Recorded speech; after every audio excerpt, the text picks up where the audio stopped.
Have you ever had an argument with a friend or a partner, an argument about something that happened, and you both remember it completely differently? Not just a minor detail, but the entire tone, the intention, the sequence of events. You're both absolutely certain of your version of the truth. It's a frustrating, disorienting experience, isn't it? It feels like one of you has to be wrong. But what if you aren't? What if you both experienced a different, equally valid reality? Welcome. Today, we're not going to talk about science fiction, parallel universes, or quantum mechanics in the way you might expect. We're going to talk about something far more immediate, more practical, and in many ways more profound. We're going to explore how to consciously think in multiple realities. This is a guide to navigating the deeply complex, multi-layered world we all inhabit, not by finding a single, ultimate truth, but by learning to hold many truths at once. This is one of the most powerful cognitive skills you can develop in the 21st century. And if you stay with me on this journey, it will change the way you see yourself, your relationships, and the world itself. So, if you're ready to upgrade the very operating system of your mind, make sure you hit that like button, subscribe to the channel, and share this with someone who you think might be living in a slightly different reality than you. Let's begin. To start, we must first dismantle a fundamental assumption that governs most of our lives. The idea of a single, objective, monolithic reality with a capital R. We are raised to believe that the world is a fixed stage, and we are all actors reading from the same script. We believe our senses are clear windows, faithfully reporting what is out there. But this is a profound illusion, a convenient and necessary simplification that allows us to function, but a simplification nonetheless. The truth is, you have never experienced objective reality directly. You can't. None of us can. What you experience is a highly filtered, heavily edited, and deeply personalized simulation, constructed by your brain based on a tiny fraction of the available data. Think of your mind as a cartographer. Its job is to create a map of the territory of reality. But the famous saying by Alfred Korzybski holds true. The map is not the territory. Your map is not reality itself. It is a representation of it. And the tools your mind uses to draw this map are inherently flawed and biased. Your senses, for a start, are incredibly limited. Your eyes can only perceive a sliver of the electromagnetic spectrum, nestled between infrared and ultraviolet. You cannot see the Wi-Fi signals that fill this room, the radio waves carrying 1,000 conversations, or the microwaves that cook your food. Your ears can only detect a narrow range of frequencies. You are deaf to the ultrasonic calls of a bat or the infrasonic rumbles of an elephant. The world is screaming with information, and you are built to ignore almost all of it. What you perceive as the world is the result of a massive data reduction process. But the filtering doesn't stop at the senses. Once that limited sensory data enters your brain, it's further processed through layers upon layers of cognitive and emotional filters. This is the realm of cognitive biases, the systematic errors in thinking that evolution has hardwired into us for survival, but which now distort our perception of the modern world. There's confirmation bias, the powerful tendency to notice, favor, and recall information that confirms our pre-existing beliefs. If you believe the world is a dangerous place, you will see threats everywhere. If you believe people are fundamentally good, you will see acts of kindness. You are not seeing the world as it is. You are seeing it as you are. Then there's the availability heuristic, where we overestimate the importance of information that is most easily recalled. This is why people are often more afraid of a shark attack, which is vanishingly rare but highly publicized, than they are of heart disease, a far more common and deadly threat. The story that is most vivid, most recent, or most emotionally charged becomes our reality, regardless of the statistical truth. We live in realities shaped by the headlines we read and the stories we are told. This process of reality construction is then steeped in the broth of our culture, upbringing, and personal history. The very language you speak carves reality into specific shapes. Some languages have dozens of words for snow, creating a granular reality of winter that a speaker of a language with only one word for snow cannot easily access. Your cultural background defines your reality of time, of family, of success, of personal space. Your personal history, your traumas and your triumphs, acts as a powerful lens, coloring every new experience. The same comment that is a harmless joke to one person can be a deeply triggering wound to another, because they are processing it through entirely different historical realities. So, the reality you experience every single day is a unique cocktail. One part limited sensory data, one part cognitive bias, one part cultural programming, and one part personal narrative. It is a story, a powerful and convincing story, that your brain tells itself to make sense of the chaos of existence. And here is the crucial point. Everyone else is living in their own, equally unique, equally filtered, and equally convincing story. The world is not a single stage. It is a theater with 8 billion different plays happening simultaneously on 8 billion different stages, and we just happen to be bumping into each other in the lobby. The first step in learning to think in multiple realities is to achieve a state of what we might call perceptual humility. It is the profound, gut-level acceptance that your map is not the territory. Your reality is not the reality. It is a reality. It is a valid, important, and useful perspective, but it is just one perspective among countless others. This doesn't mean your reality is false. Your pain is real. Your joy is real. Your experiences are real to you. But it means they are not the complete picture. This realization is not a cause for despair or nihilism. It is the beginning of freedom. It is the moment you stop being a prisoner of your own map and start becoming a curious explorer of the vast, unmappable territory. It's the moment you stop defending your single reality and start seeking to understand the realities of others. Once we have accepted this foundation of perceptual humility, we can begin to build the practical skills for navigating a multi-layered world. This isn't an abstract philosophical exercise. It is a set of mental tools. Let's start with the most immediate layer, the psychological reality. You are not a single, monolithic self. The idea that you are one consistent I from moment to moment is another convenient fiction. Think about it. The you who is at work, focused, professional, and analytical, is that the same you who is playing with your children on the floor, full of joy and silliness? Is that the same you who is having a deep, vulnerable conversation with your best friend? Or the you who is stuck in traffic, filled with irrational rage? You contain multitudes. A useful model for understanding this is to think of yourself as having an inner committee or an internal family. You have a part of you that is a stern critic, a part that is a playful child, a part that is a wise elder, a part that is a frightened exile, and a part that is a competent manager. These are not literal personalities, but recurring patterns of thought, emotion, and behavior. At any given moment, one of these parts might be in the driver's seat of your consciousness, defining your reality. When your inner critic is in charge, your reality is one of failure, inadequacy, and judgment. Every small mistake is magnified into a catastrophe. When your inner child is in charge, your reality might be one of wonder and excitement, or perhaps fear and neediness. Learning to think in multiple psychological realities means learning to become the chairperson of this committee, rather than being hijacked by its loudest member. It means developing the self-awareness to ask, who is speaking right now? Which part of me is experiencing this moment? When you're feeling overwhelmed with anxiety, you can learn to step back and say, the frightened part of me is very active right now. It is experiencing a reality of threat. What does it need to feel safe? This is profoundly different from simply saying, I am anxious. The first statement creates space and perspective.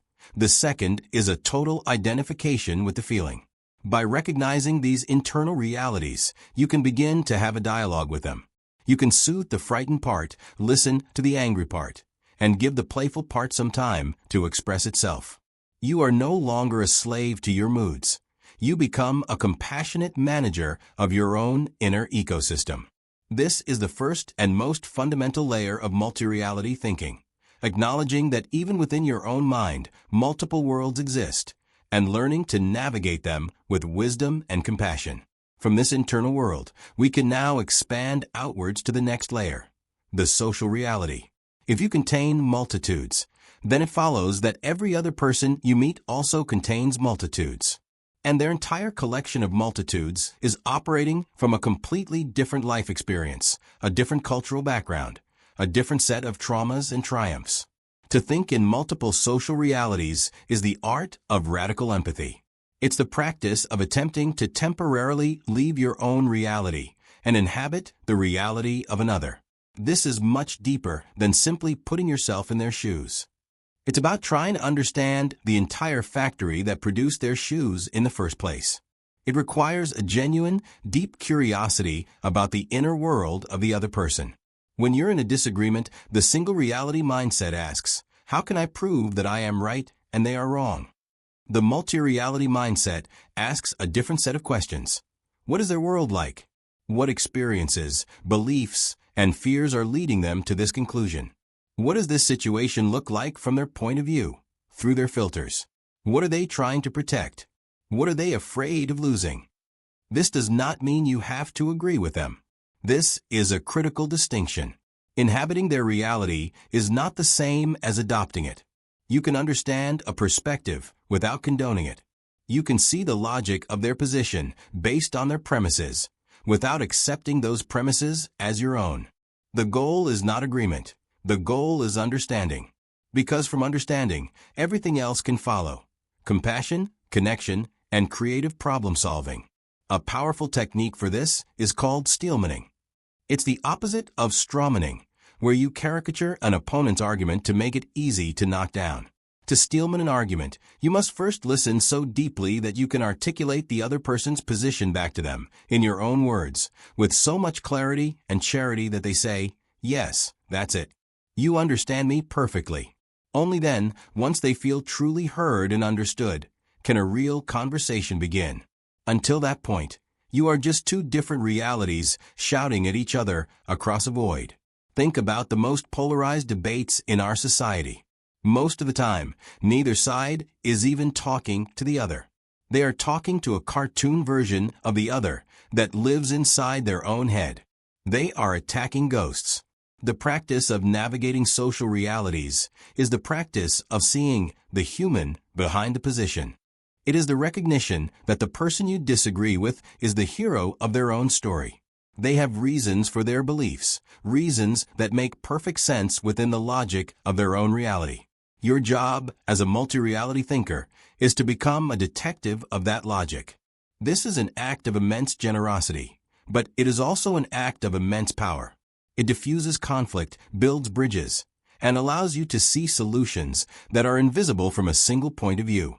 It is the difference between a world of intractable enemies and a world of complex humans, all trying their best to navigate their own map of the territory. Now we move to a more abstract, but equally powerful layer, the conceptual reality.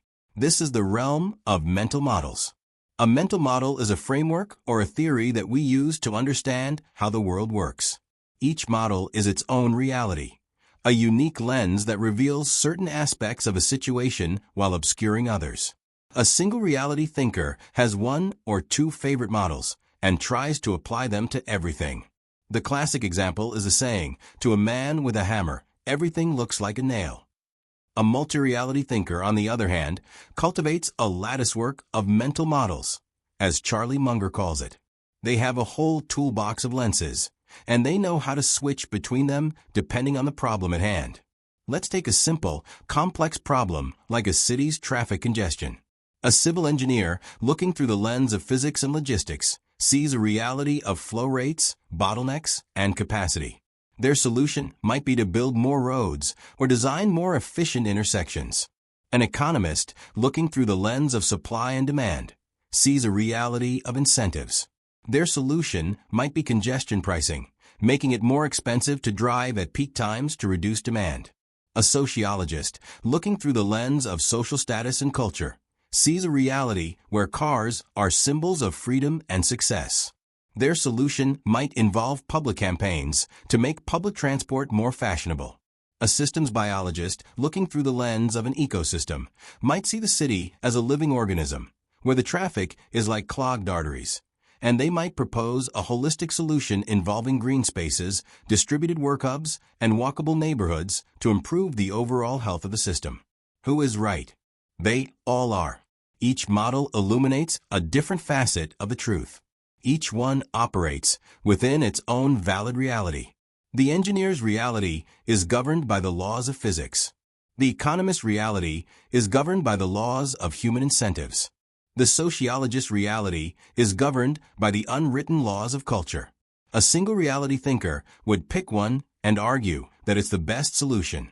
A multi-reality thinker understands that the most robust and effective solution will likely be a synthesis, an integration of insights from all of these different conceptual realities.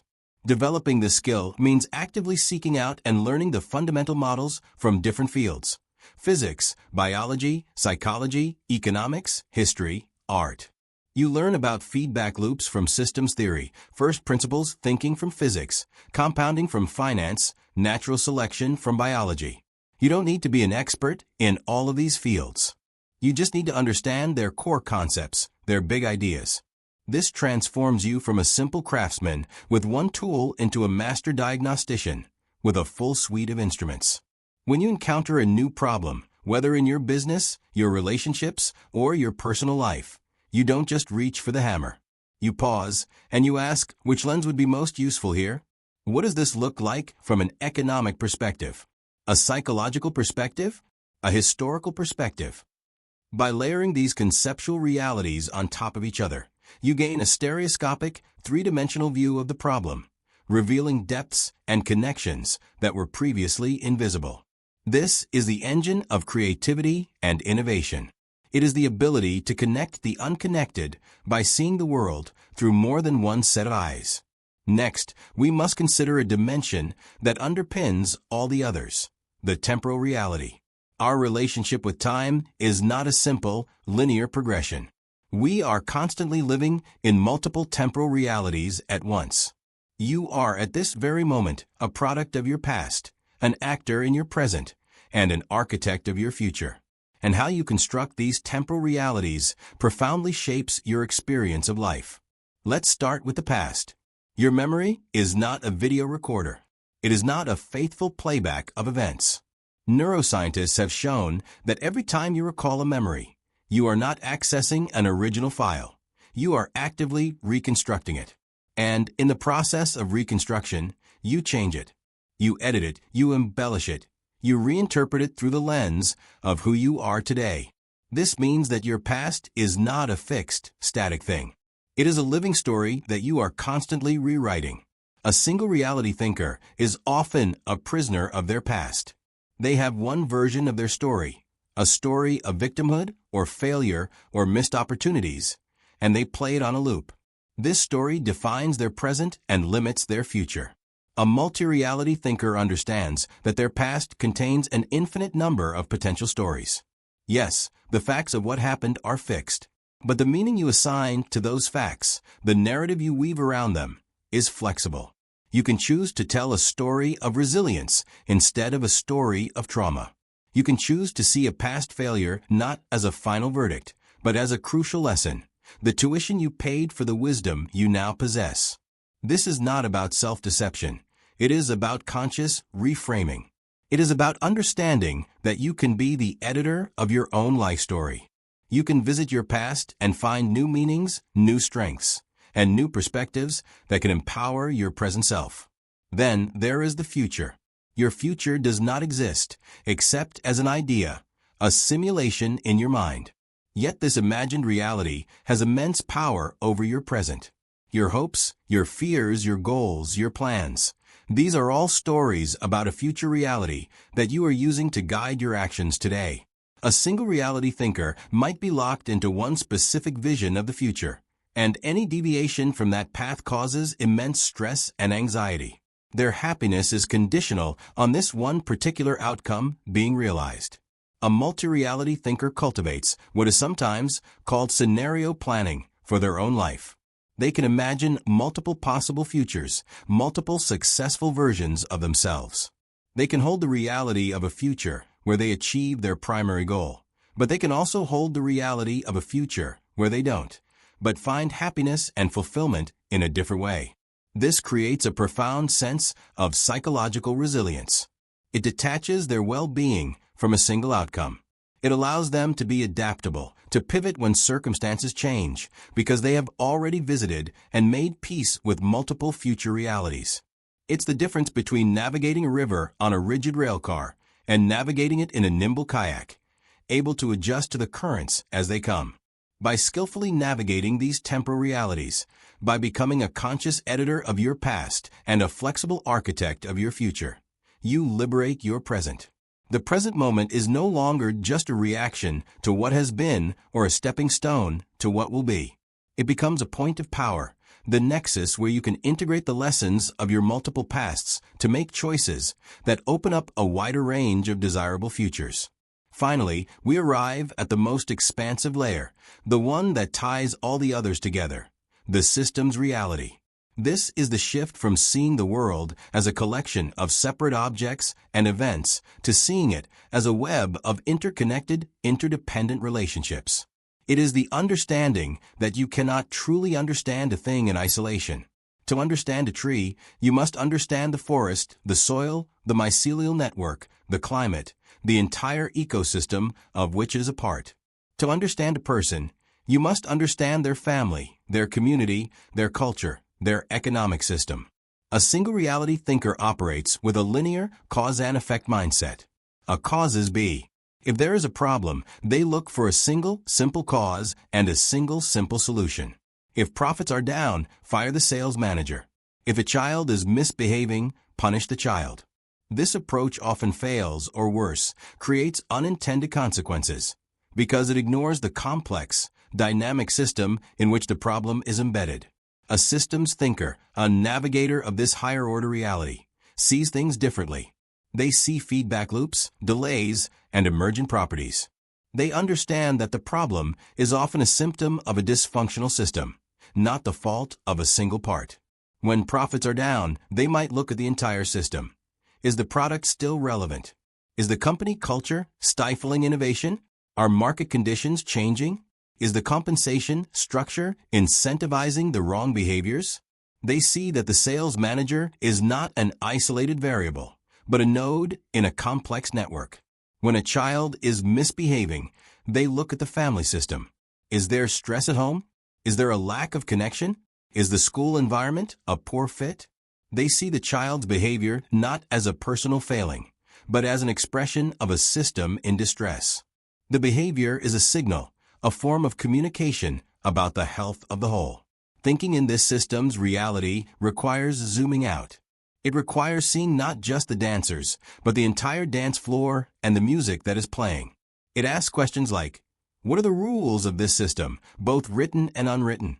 What are the feedback loops that reinforce certain behaviors? If I push here, where will it pop out over there? What are the long-term, second and third-order consequences of this action? This is perhaps the most challenging reality to inhabit because it defies our brain's desire for simple narratives and clear culprits. It reveals a world that is messy, interconnected, and often unpredictable. But it is also the reality that offers the most profound leverage for creating meaningful change. By understanding the system, you can find the small, high-leverage points where a gentle push can create a cascade of positive effects. You stop trying to fix the individual parts and start trying to improve the health and design of the whole system, whether that system is your own mind, your family, your company, or your community. So we have journeyed through these layers: the psychological, the social, the conceptual, the temporal, and the systems. We have seen how each one offers a different lens, a different reality, a different map of the territory. The ultimate skill, the art of thinking in multiple realities, is the ability to hold all of these maps at once. It's the ability to fluidly switch between them, to overlay them, to see the world from inside your own mind, from inside another's mind, through the lens of a mental model, across the expanse of time, and from the zoomed-out perspective of a complex system. But this incredible power is not without its perils. It's crucial to acknowledge the potential pitfalls of this way of thinking, so we can navigate them consciously. The first danger is a state of analysis paralysis. When you can see a problem from 10 different perspectives, with each one suggesting a different course of action, it can be overwhelming. You can become so caught up in appreciating the complexity of the situation that you fail to act at all. The antidote to this is to remember that these realities are tools for action, not just for contemplation. The goal is not to find the single perfect perspective, but to use the multi-perspectival view to make a wiser, more informed choice. At some point, the cartographer must put down the pens, choose a path based on the best available information from all the maps, and start walking. Action, even imperfect action, is often better than perfect inaction. A second, more subtle danger is a slide into a kind of relativistic apathy. If every perspective is valid in its own way, if every person is living in their own reality, then does anything truly matter? Does truth even exist? This is a misunderstanding of the principle. Thinking in multiple realities is not about concluding that all perspectives are equally useful, moral, or aligned with the physical world. A map that shows a cliff where there is a bridge is an objectively worse map for someone who wants to cross a gorge. The goal is not to abandon the idea of truth, but to approach it with more humility and sophistication.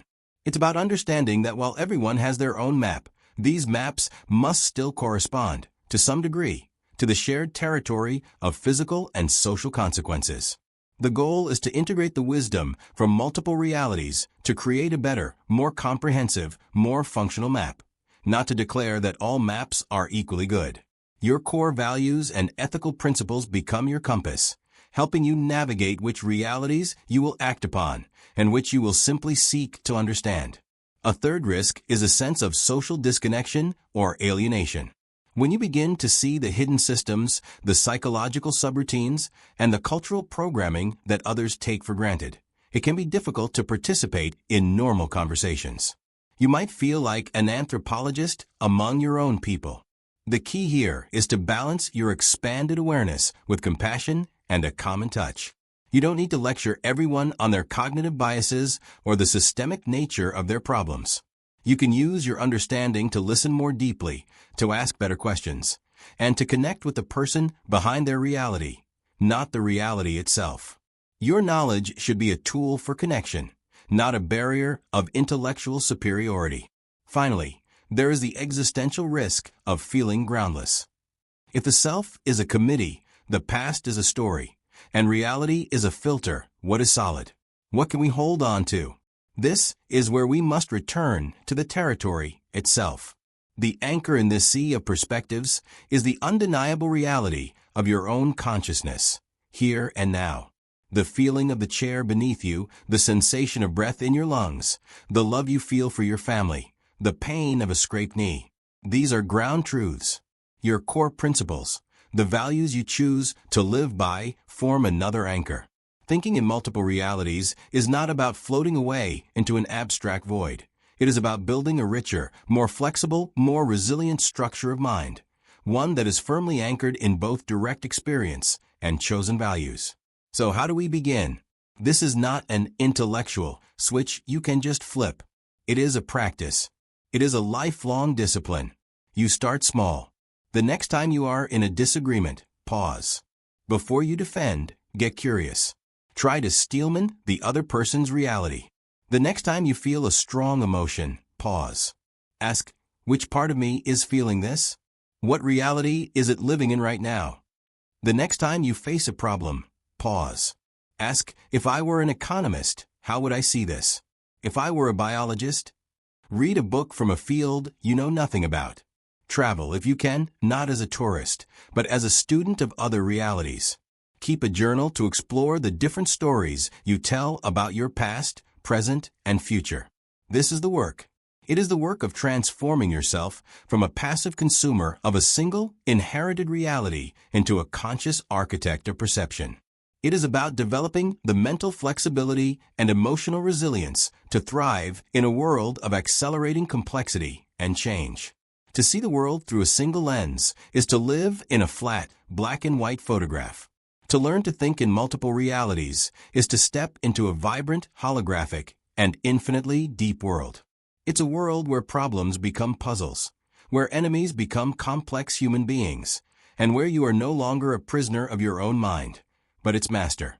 It is the path to wisdom, compassion, and a more profound connection to the astonishing, multi-layered tapestry of existence. This is a skill that will serve you in every area of your life, from your boardroom to your living room. It's not easy, but the rewards are immeasurable. You are embarking on a journey to become a cartographer of consciousness, and the map you create will be your unique and powerful guide to a richer and more meaningful life. Thank you for taking this deep dive with me today. I know we covered a lot of ground, from our own inner worlds to the vast systems that shape our lives. My hope is that this has given you a new set of tools, or at least a new way to think about the tools you already have. The world is complex, but our minds don't have to be overwhelmed by it. They can be trained to see its beauty and its depth. What did you think? Which of these layers of reality resonated with you the most? Let me know your thoughts, your own experiences with this, in the comments below. I read every single one. And if you found this exploration valuable, please do me the favor of hitting that like button, sharing it with someone who might appreciate a new perspective, and, of course, subscribing for more journeys into the architecture of the mind. Your support allows me to create more content like this. Until next time, stay curious and keep exploring.